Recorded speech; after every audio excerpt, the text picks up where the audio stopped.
सरकार कस्तो छ, यो कमिसन बढाउनु पर्यो भने व्यापारी खोजी हिँडिया छ सरकार त्यस्तो छ सम्मानित।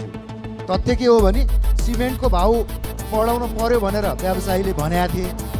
अनि साँच्चै आज त उद्योग मन्त्री पनि हुनुहुन्छ कि क्या हो, यहाँ उद्योग मन्त्रीज्यूलाई सार्वजनिक लेखा समितिबाट निर्देशनका होइन यो सिमेन्टको मूल्य घटाउनु पर्यो भनेर कति दिन भयो मन्त्रीज्यू?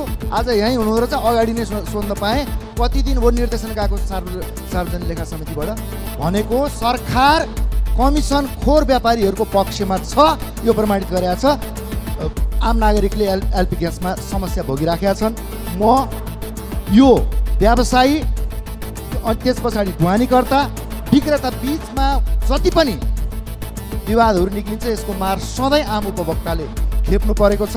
म सरकारको गम्भीर ध्यान आकर्षण गराउन चाहन्छु। अर्को विषय, कति वर्ष भयो घर घरमा ग्यासको पाइप पुर्याउने भने मैले मात्रै सुने हो कि यहाँ भए मान्यज्यूहरूले पनि सुन्नुभयो, 10 वर्ष जति त भएछ त।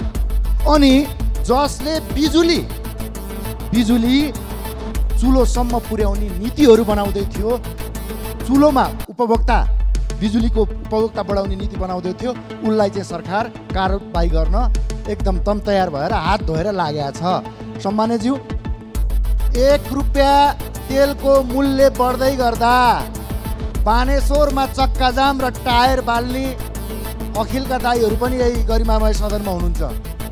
आज यति विदित चरम आक्रान्त मूल्यवृद्धि हुँदै गर्दा ती दाईहरू किन चुप लाग्नु भएको छ? म दाईहरूको पनि ध्यान आकर्षण गराउन चाहन्छु।